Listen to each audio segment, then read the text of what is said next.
फैसल साहब, ये डर और खौफ की स्ट्रेटजी क्यों है? इमरान खान बहुत पावरफुल है इसलिए, और क्या जनरल फैज को गिरफ्तार करने से उसकी पॉपुलैरिटी खत्म नहीं होगी इसलिए तहरीक इंसाफ समझती है?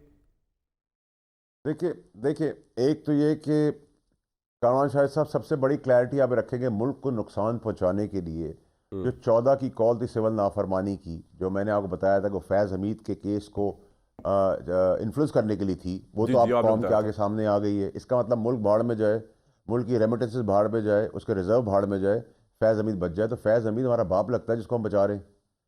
क्या ऐसा मसला था? क्या फैज़ हमीद को इस्तेमाल करके हमें प्रेसिडेंशियल फॉर्म ऑफ गवर्नमेंट नहीं मिलनी थी? कि हमारे बाप की जागीर नहीं चलनी थी? ये जो कत्लो गारत, धरने मरने जो सारे कुछ हुए हैं वो फैज़ हमीद के चीफ बनाने के लिए नहीं हुए। तो चीफ बना के हमें क्या करना था? फतह कर लेना था कोई मुल्क, कोई जंग लड़नी थी? क्या करना था हमने president form of government banana. Number एक, ये हमसे मुराद इमरान खान और आप जब थे जब ठीक है जी जी जी जी जी इमरान खान। आप जुबैर साहब की बात पे आ जाएं कि इमरान खान जो है उसके नाहक। अब जुबैर साहब की बात पे मैं आ जाऊं तो देखिए, जुबैर साहब हो गए, चौधरी निसार साहब हो गए, खाकान अब्बासी साहब हो गए, मिफ्ता इस्माइल साहब हो गए, साद रफ़ीक साहब हो गए, खुर्रम दस्तगीर साहब हो गए। ये अच्छे चेहरे हैं। जैसे जावेद लतीफ़ साहब हैं, राना साहब हैं, ये अच्छे चेहरे थे। सबसे पहले तो मैं जुबैर साहब को याद दिला दूं कि जुबैर साहब जब आप इमरान खान का ये डिफेंस देते हैं कि वो उससे लोग डर गए और उसको नहीं ला रहे, तो मैं उसको क्लियर कर दूं क्योंकि उसकी जान का सौदा है। वो पॉपुलर लीडर ज़रूर है, उसकी जान का सौदा उसके अपने हवारी कर रहे हैं। तो उसकी जान को बचाने के लिए जितना कन्फाइनमेंट इसलिए शक्ल बचाई होगी दिखाई नहीं जा रही ठीक है, किए जाए। जुबैर साहब चल गया इसलिए रखा हुआ है। नंबर एक। नंबर दो, जुबैर साहब भूल गए हैं कि जुबैर साहब आपके उस वक्त के साबका लीडर जिन्होंने आपके साथ जाती कि आप अच्छे इंसान हैं और अच्छे सियासतदान हैं और प्रेजेंटेबल है और बड़ी अच्छी बात करते हैं। और मैं कोशिश करूंगा कि जावेद लतीफ़ साहब जैसे काबिल लोगों से कहूं कि आप जैसे मुखलिस लोग जो निकल गए पार्टी से 4 5 6 निकल गए, आपको याद रखना चाहिए कि सर हमने आप पे मेहरबानी की थी जब हमारी हुकूमत ने, मेरी साबका हुकूमत ने, जब मैं उसका वजीर था, हमने घर में बैठ के नवाज शरीफ साहब की रिपोर्ट्स बनाई थी प्लेटलेट्स की। शुक्रिया तो अदा कर दे, चाहे आप नहीं, ये आप ये बात, ये तो बड़ा इंकशाफ करें। आपने घर में बैठ के नवाज शरीफ साहब की प्लेटलेट्स की रिपोर्ट्स बनाई थी फैसल भाई? सर मैंने तो काबीना में बात की हुई है कामरान शाहिद साहब। मैं कोई टीवी पे थोड़ी पहली दफा बात कर रहा हूँ। मुझे वैसे नहीं पता था, मुझे आज पता चला कि आपने बैठ के प्लेटलेट्स की रिपोर्ट जो नवाज शरीफ साहब की वो आपने बैठ के बनाई थी घर में। जी सर, मेरे भाई। और इसके गवाह जुबैर साहब भी हैं, जावेद लतीफ़ साहब भी हैं। ओ मियां जावेद लतीफ़ साहब, ये मैं क्या सुन रहा हूँ? डंडोरा पीटे कम से कम। सारी दिलेरी वाली दास्तान कहाँ चलेगी भाई? देखें, दो चीज़ें हैं। बुलाई थी कि नहीं बुलाई थी? फैसल साहब मेरे छोटे भाइयों की तरह हैं, मुझे बड़े प्यारे हैं, मगर दो चीज़ें अगर हकीकत बयान ना करें तो बात मुकम्मल नहीं होगी।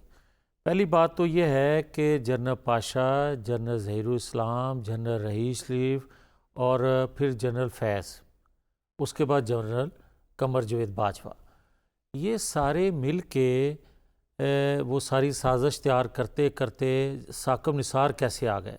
साकिब निसार से फिर उन्होंने वो काम करवाया कि उनको एक सेकंड, लोग बताओ क्या सुनना चाह रहे हैं आपसे कि आप बताएं। उन्होंने आप पे इल्जाम लगाया कि प्लेटलेट्स बनी, आपको पता है जाली प्लेटलेट्स बनी मियां नवाज शरीफ साहब। चले आप साकिब निसार से नहीं निकल सकते बात, ठीक है, बोले। इसके बगैर उनका मंसूबा पाया तकमील को नहीं पहुंचता था जब तक साकिब निसार उसको कंधा ना देते। अब आ जाएं, जो मेरे भाई बार बार ये कहते हैं कि ये गिरी हुई हुकूमत है और गिरे हुए लोग हैं, इनको इंजेक्शन देना चाहिए। तो भाई नहीं, जावेद लतीफ़ साहब एक मिनट सर, मेरा एतराज़ है यहाँ। मैंने ये नहीं कहा जावेद लतीफ़ साहब, आपका बड़ा एहतराम है। सुने सर, मैंने कहा आदमी उसको गिराता है जो खड़ा होता है। मैंने गिरी हुई और ये चीजें नहीं की सर। जो पहले गिरा वो उसे कौन गिराएगा? तो उसमें मैंने तो सेगा इस्तेमाल किया ना कि गिरी हुई हुकूमत से मुराद वो। चलो, इन्होंने कामरान साहब ने ये बात कह दी, लेकिन मुझे इजाज़त दें, अगर मैं यही कहना चाहता हूँ कि 8 फरवरी 2024 के जो नताइज थे जी उसमें हम गिरे हुए नहीं थे। हमें किसने खड़ा किया? हमारे पास तो सादा अक्सरियत नहीं थी। वाह वाह। और ये हुकूमत बनवाई क्यों? हमने खड़ा किया। एक सेकंड, अब खड़े हो गए तो अब हमें कोई ये ताना दे कि आप तो गिरे हुए हैं। नहीं, तो मुनासिब वो नहीं कह रहे हैं आपको मुश्किल से खड़ा किया, अच्छा आप फिर गिर गए। नहीं, अब नहीं गिरे, हम तो गिराए गए थे, हम तो गिराए गए थे। फैसले एक सेकंड यार साहब, मुझे बात बड़ी पसंद आई आपकी, मैं जवाब दूंगा।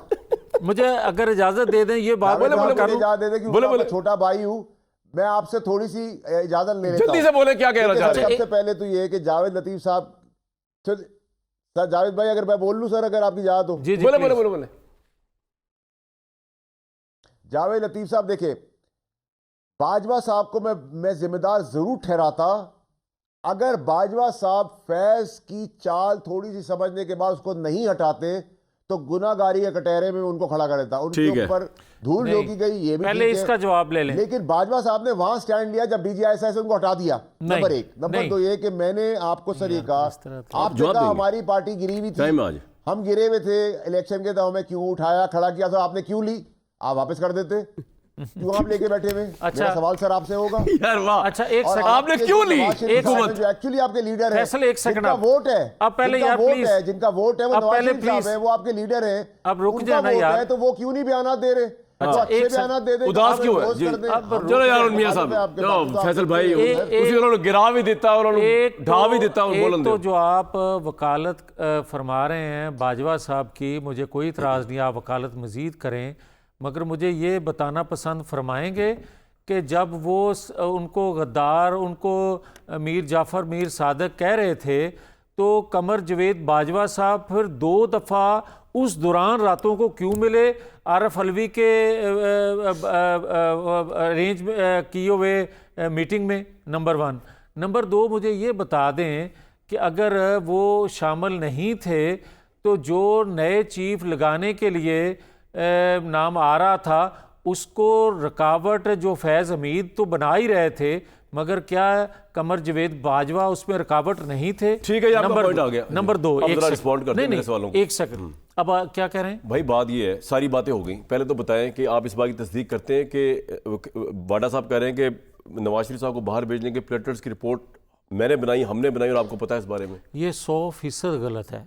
या आप कह रहे हैं झूठ बात है? ये बिल्कुल झूठ बात है, इसलिए कि देखें, या तो कुरान पाक झूठा उठाया वो क्या यास्मीन राशिद, या झूठा कुरान पाक नहीं, उठाया। उन्होंने तो रिपोर्ट पे फैसला करना था ना। एक सेकंड यार, मेरी बात सर, सुनो। उन्होंने उसने रिपोर्ट कहा रिपोर्ट्स जो हैं, मैं ऑनेस्टली कहती हूँ, जब उनकी हुकूमत थी सूबे में भी मरकज में भी। अब पॉइंट यार मेरी बात अच्छा, तो जी करें जी, ना। बताएं बताएं बताएं। मुझे ये बताएं, मैं सर एक मिनट आपके पास आऊंगा, एक मिनट। क्या ये हकीकत नहीं थी कि इमरान खान ने भी कहा?